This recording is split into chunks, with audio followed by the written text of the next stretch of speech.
Nang takok iki sapa itu ora jelas putih apik ya amun. Tapi kok ngene-ngene Gus ya tetep apik timbang kowe ya bener.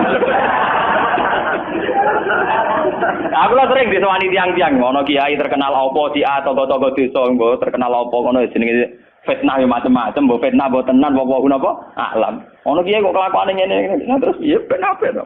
Sing diarani kiai kok apa? Kiai ku wong sing mimpin salat. Angger pancen salat itu pas kiai, lah di luar iku kowe ra ngekno ora apa-apa. Sesuai kiai ini kadang-kadang soal aku. Walah Gus kula difitnah ngeten. Ku yo goblok. Kiai kok di luar urusan salat. Penting ku angger salat ke rukuk makmum rukuk kabeh. Pas ke sujud kabeh ku jenenge kowe pas kiai. Paham nggih? Di luar iku 50-50. Wong aku sing ngalime perasaanku ngono kok kowe kok repot. Aku ora wis ngalim, perasaanku dadi kiai pendak mulang amne. Ora mulang wis rapati napa? Iya. Lho hak kontak kok itu wong nganti sakniki biasa teng pasar lungguh teng parkiran iki lungguh teng isor iki biasa. Iki tiang-tiang lunggone sepeda motor dhuwur kadang ya wonten sing ngamuk. Wis ono Gus Ba, aku bilang, aku nyayu pendak mulang. Kenapa ngene iki ora pas sing apa? Cuma tetep wong saleh, nek tak omong ya. Aku tetep wong saleh. Bismillahirrahmanirrahim. Makanya bagaimana mungkin ulul amri itu ditafsiri kalau harus seragam di luar konteks militer tentu salah besar.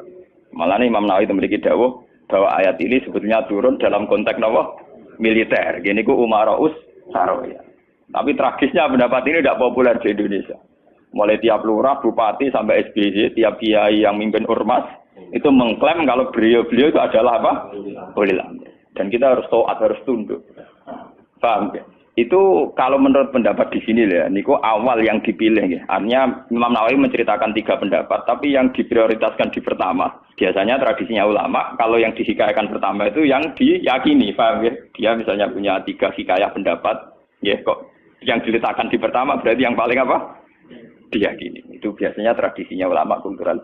Paham ya? Terus pendapat kedua, qala ba'duhum ta'atullah wa rasulihi wajibatun qat'an. Sudah jelas ya kalau taat Allah Rasul pasti wajib. Sekarang kalaupun ulul amri itu adalah penguasa atau ulama atau guru atau orang tua, itu dalam keputusan Islam yang ijma. Ini perlu dicatat. Dalam keputusan ijma, Islam yang sampai napa? Ijma. Bukan dalam keputusan Islam yang masih dikhilafkan. Dan tidak banyak masalah Islam yang ijma. Perlu dicatat. Tidak banyak masalah Islam yang diijma. Misalnya sholat zuhur, paling yang diijma ulama itu hanya bentuknya yang 4 rakaat. Variasi sendakepe mbok. Paham nggih? Ndak kok si tangan nggo ning isole udel apa ning iga sing jare ilang mergo dicolong Adam keluwen iga dikane sinten? Awak mindol ila esar ditutupi nak sendake mbok hadis kondi iku yo pirang-pirang. Paham nggih? Oh, nek salate wong Pakistan ngeten kenceng. Wong Nabi nate dawuh nang salat sendakep yo diseneni. Maksudnya tanganan beno kaya biasane. Dadi ngeten. Faham.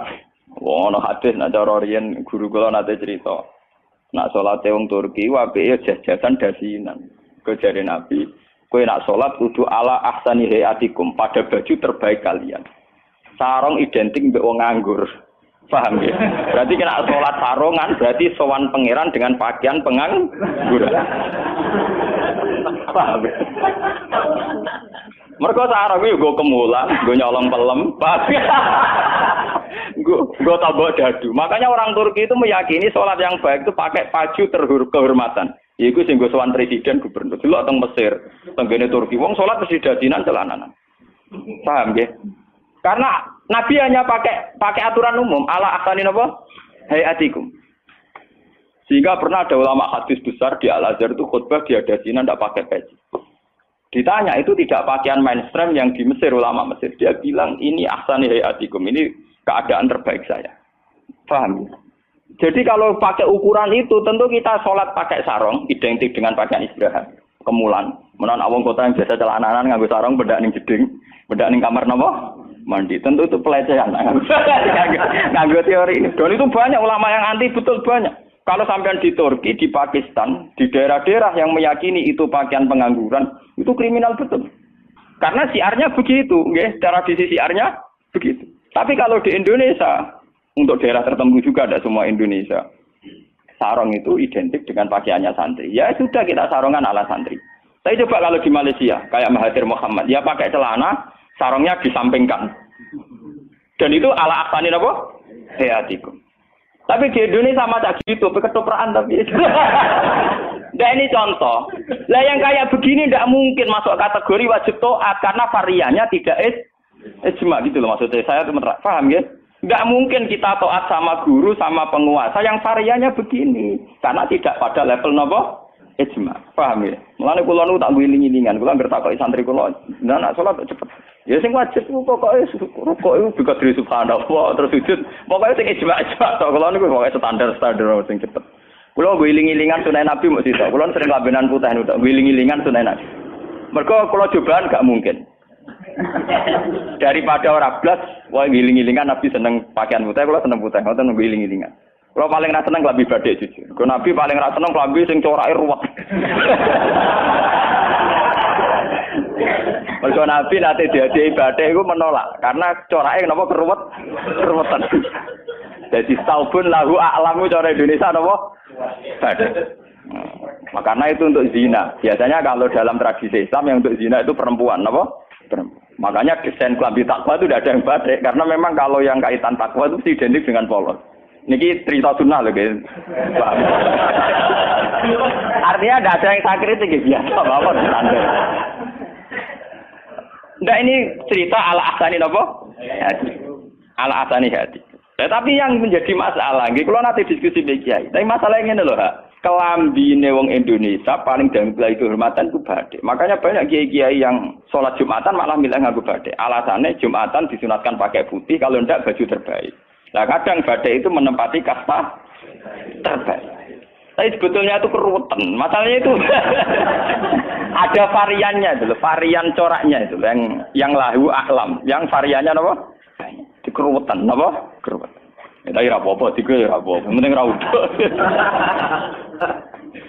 Lah yang kayak begini itu tidak mungkin menemukan format ijma sehingga tidak mungkin kita wajib toh. Ini catat ya. Tidak mungkin kita wajib nopo toh. Sehingga tidak perlu santri Indonesia yang mondok Mekah terus mulai jubahan ya enggak perlu. Sing mondok India terus nganggo turbus gitu mboten perlu. Sing di kiai kemal-kemul jubahan orang ganteng pesel jubahan. Wah sini-sini wong. Nah gurumu ning Mekah jubahan pantes ganteng gagah. Aku wireng puasa kriting jubahan. Mesti pikirane wong pertama ngenyek ora ngarah darani sunah Nabi. Kanyeben tapi mesti wong ora sida nafsirno sunah tapi nafsirno sing ora. Paham ya? Terus menyangkut varian-varian yang terus begitu.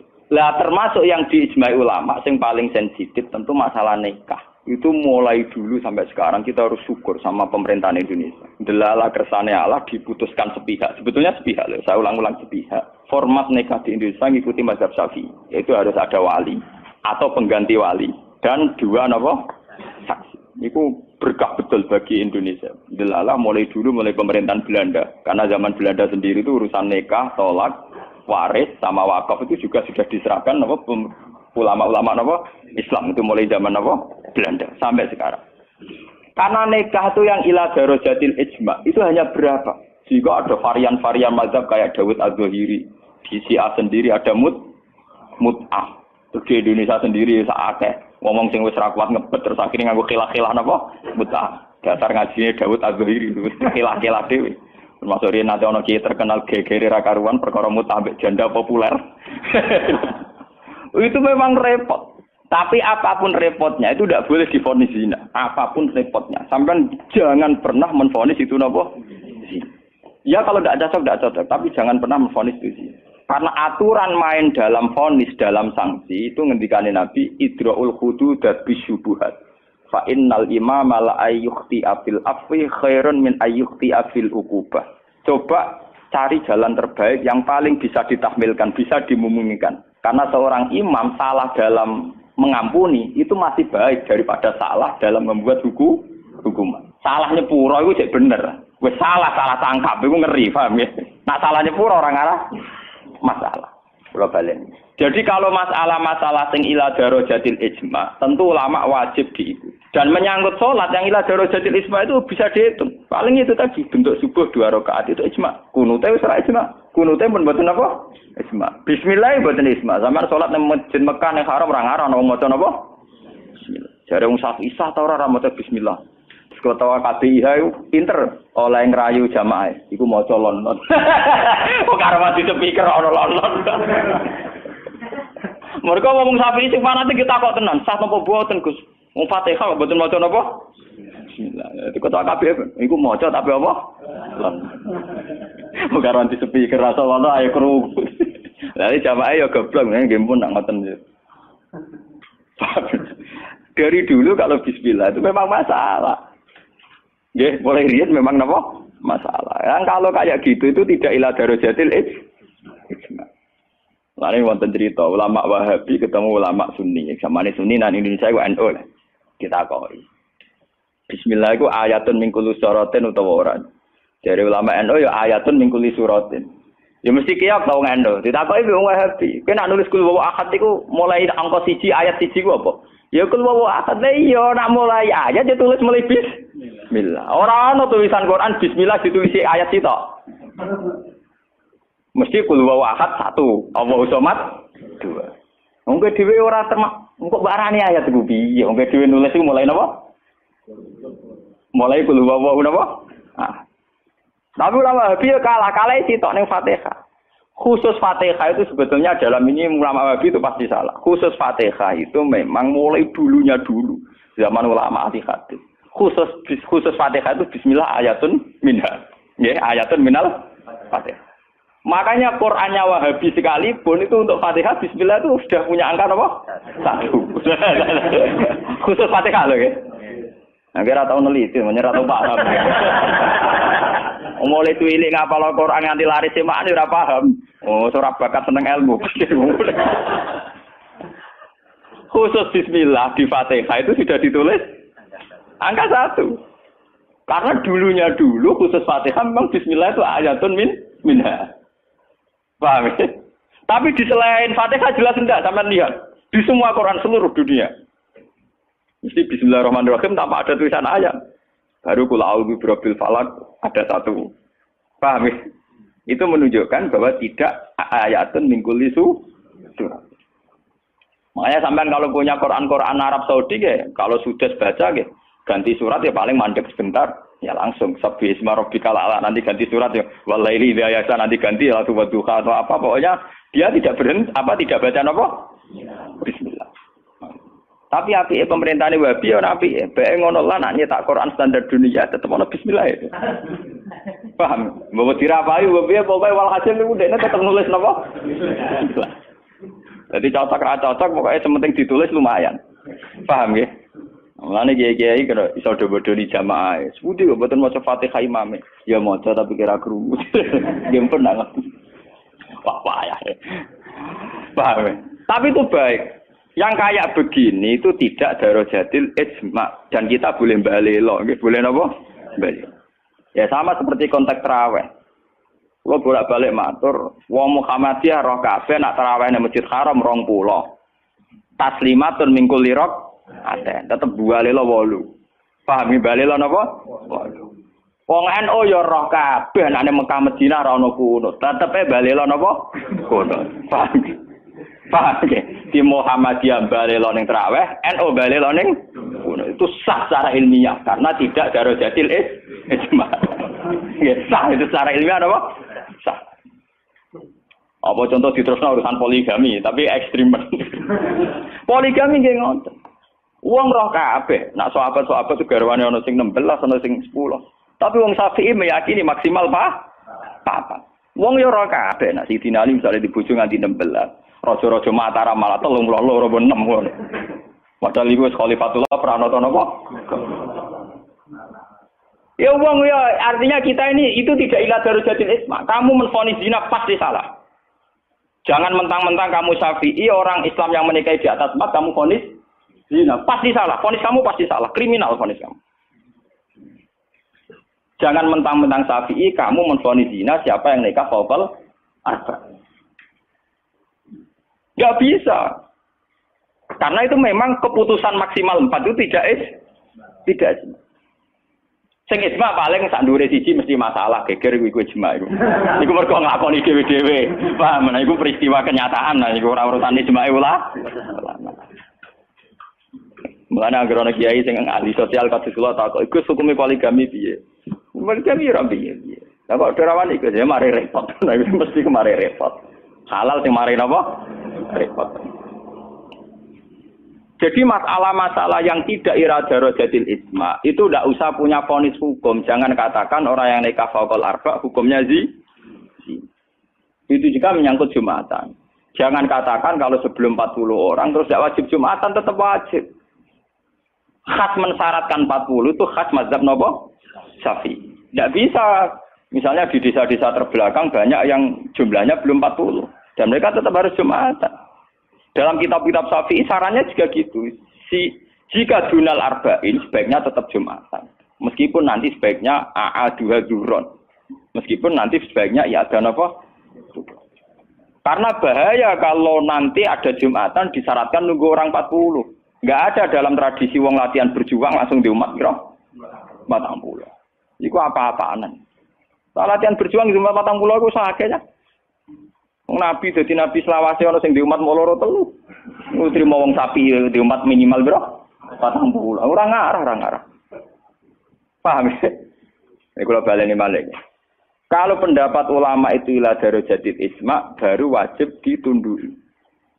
Padahal masalah yang ijma itu bisa dihitung dengan jari. Misalnya sholat 5 itu paling bentuk rokaatnya yang ijma.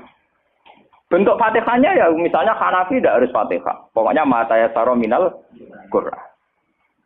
Macam-macam gitu. Nggih, mata ya saro napa? Minal. Kalau Syafi'i bentuknya harus fatihah. Tidak harus surat. Itu yang tidak ijma'nya. Begitu juga menyangkut i'tidal baca apa, rukuk baca apa, sujud baca apa juga tidak pernah ijma'. Sementing ada tumakninah biqadri subha. Nah, ya ukurannya bacaannya pakai begitu. Kalau diteruskan juga masalah qiraah, ada Ibnu Katsir, ada Imam Asim, ada Imam Amir, Ibnu Amir dan sebagainya. Sehingga qiraahnya Quran macam-macam. Cuma kita ngikuti qiraah atau Asim min riwayatin apa? Hafiz yang kita yakini dianggap qiraah apa? Masyhur. Paham itu, kalau terusakan ini. Jadi ini sing menyangkut isma. Lah niki sing radi ekstrim Imam Nawawi ngendikan wa amma taatul umara wa salatin fal aksar annaha takun muharramatan. Niki ekstrimen. Kalau taat pada penguasa atau raja itu kebanyakan konteksnya, kebanyakan kasusnya itu malah haram. Li annahum la ya'muruna illa bil paling banter kebijakannya berbau napa? Zalim. Nah, ini kok ekstremen ya. Jadi Senawi Banten itu ekstrim. Dan dalam hal ini saya tidak sependapat dengan Senawi Banten. Karena kalau di kitab-kitab lain itu rata-rata meyakini vonisnya jangan haram, tidak wajib. Tidak wajib dulu. Kalau beda ini kalau contoh. Kalau dalam usul fikih dikatakan haram dengan tidak haram itu beda sekali. Sama seperti hukum dialogis. Misalnya Mustafa kere itu parah. Nah ora sugih iku ya ora nganti kere, tapi ora nganti sugih. Misalnya Ruhin goblok itu parah. Tapi nak darani Ruhin gak ngalim, tapi orang nganti goblok. Nah di sini Imam Nawawi menfonisnya ekstremen. Taatul umara itu haram. Niku ekstremen. Sebetulnya dirumuskan dulu tidak wajib, nggih. Urutannya apa? Tidak wajib. Lah tidak wajib itu bentuknya bisa haram ketika maksiat. Tapi ya kadang-kadang naik ke wajib. Kalau itu menjadi maslahatul ra'iyah. Paham ya? Juga bentuknya bisa sunnah. Kalau baleni malih nggih. Jadi tentang usul fikih nggih, dasar-dasar ilmu usul fikih wonten aturan main ngeten nggih. Pertama misalnya hukum itu wajib. Ada tidak wajib. Lah tidak wajib itu bisa sunat, bisa mubah, netral, nggih, bisa khilafil aula. Jadi jangan divonis haram dulu. Nggih, jangan divonis haram. Dan kita ngikuti tradisi Sunni bahwa taat kepada umarok selagi tidak memerintahkan barang haram itu taatnya wajib.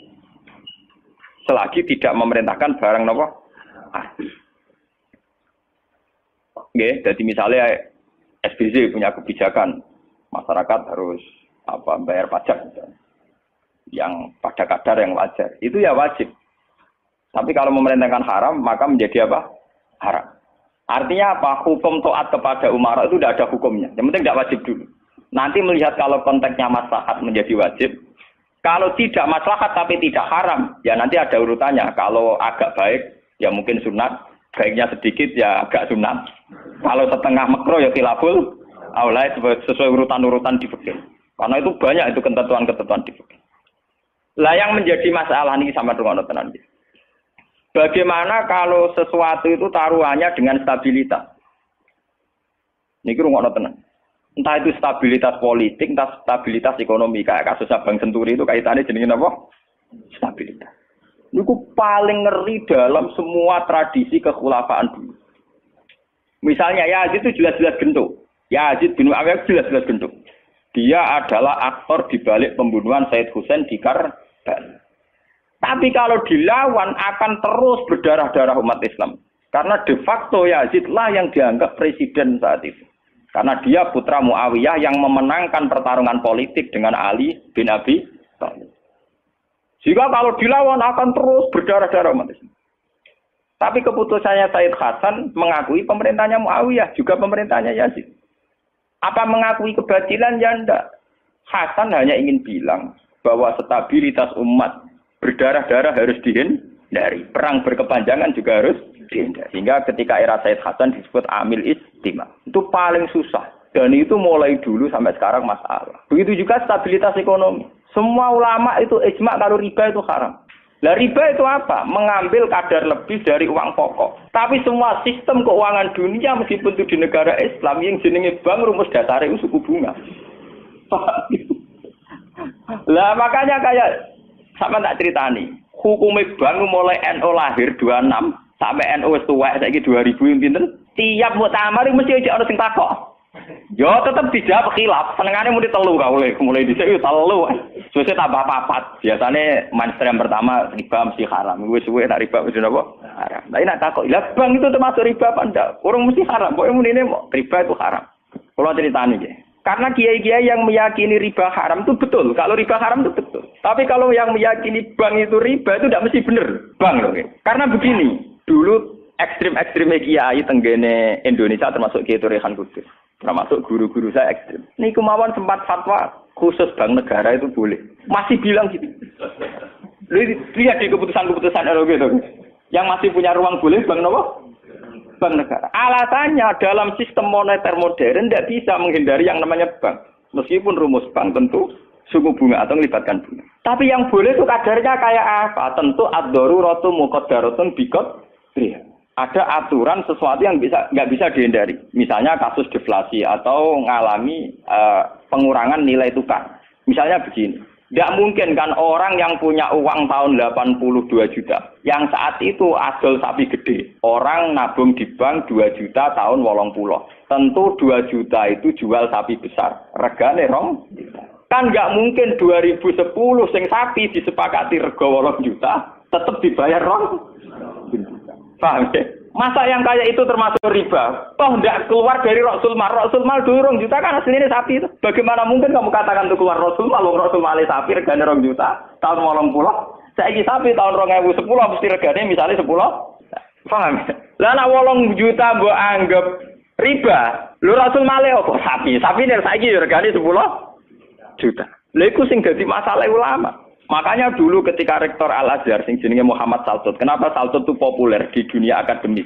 Mergo dekne tahu kontroversi mengatakan jika riba itu ada juz'un yasirun yang menutup angka penyusutan uang, maka itu belum sampai kategori napa? Cuma sing dadi masalah di Jawa yang kita alami. Krus yang diakui syariat kan hanya krus pakai emas. Sementara krus wong desa pakai sapi, mergo ora duwe emas.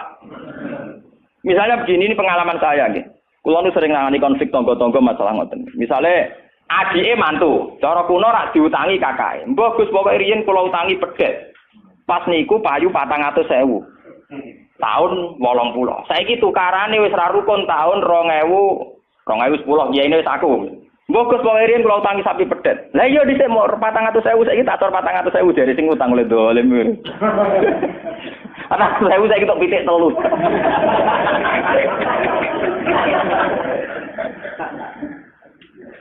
Aku lho dadi kiai iki gampang kula jawab ngeten mawon.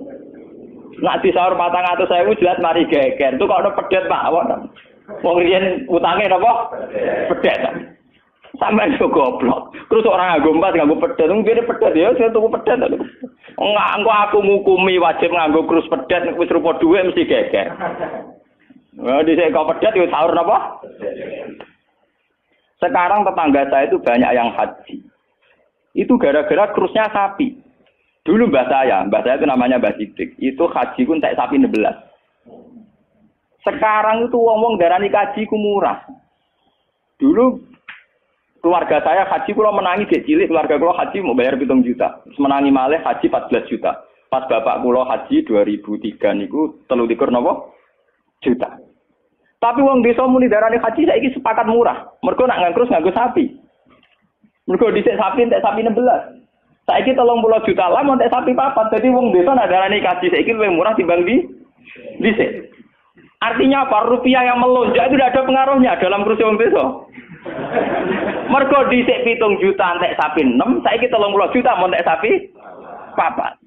Bagaimana Anda bisa menvonis riba dalam konteks-konteks seruwet ini ekonominya? Paham ya? Mesti wong ra paham nak wong fikih ngukumi riba iku sak perampangan. Ya mau mikir maksudnya ra paham. Paham ya? Kalau kita nanti dibantah mbak Kiai, lah nak ngoten nak jenenge riba. Sama nak diutang aku malah saya kira iso nyaur, mesti riba. Wong diutang pak, wong diutang. Saya iso nyaur mesti kudu riba. Nah riba ra iso nyaur.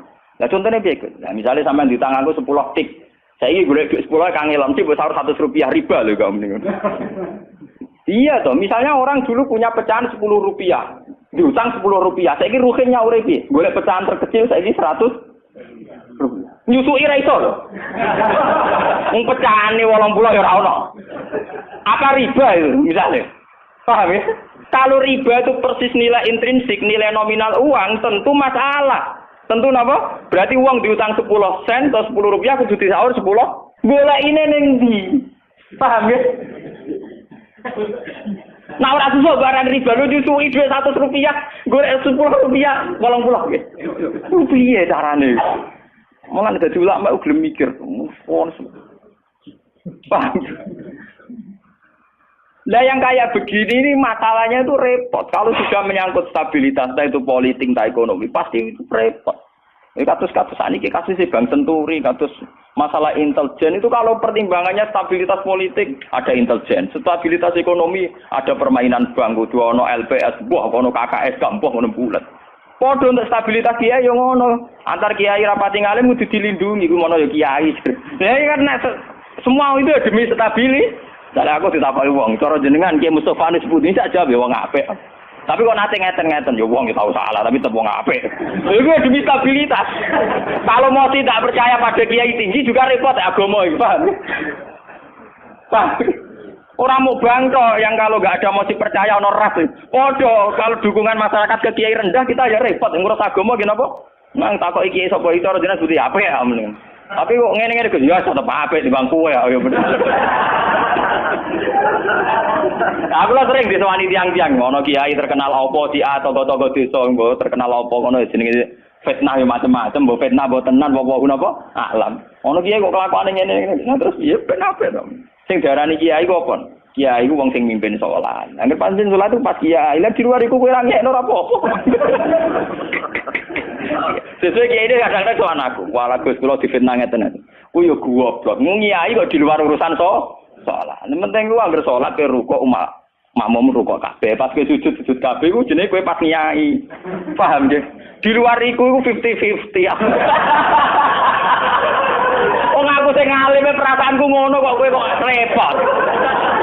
Aku ora wis kiai ngalim, perasaanku dadi kiai pendak mulang ngene. Ora mulang wis rapati napa? Iya.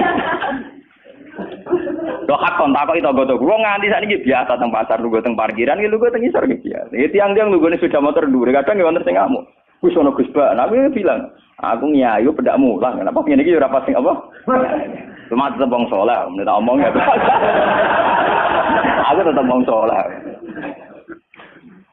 Subhanallah wa bihamdihi adada khalqihi wa ridha nafsihi wa zinata arsyihi wa midada kalimatihi. Subhanallah wa bihamdihi adada khalqihi wa ridha nafsihi wa zinata arsyihi midada kalimatihi. Subhanallah wa bihamdihi adada khalqihi wa ridha nafsihi wa zinata arsyihi midada kalimatihi. Subhanallah wa bihamdihi adada khalqihi wa ridha nafsihi wa zinata arsyihi midada kalimatihi. Subhanallah wa bihamdihi adada khalqihi wa ridha nafsihi wa zinata arsyihi midada kalimatihi.